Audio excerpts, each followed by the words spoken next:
Ramsey. Presenting the trophy are President Mayor Joseph Estrada and MMFF Chairman Francis Tolentino.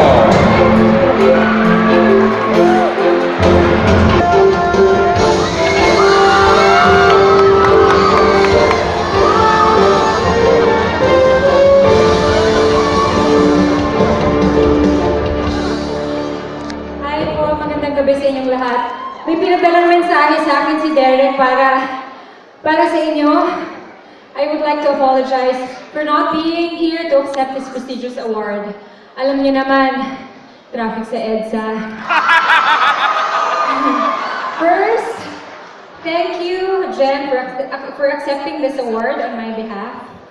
This movie would not have been a success without Jen's friendship. Hindi ko po ginawa to sa kanya po talaga galing to. Professionalism and abundant talent. Thank you. I'd like to thank our brilliant director for his skilled leadership and the writers for coming up with such an amazing script. Thank you, Attorney Georgie, for giving me this opportunity and having unwavering faith in me. Mahusay kayo lahat. I'd like to thank all my fans for always supporting me.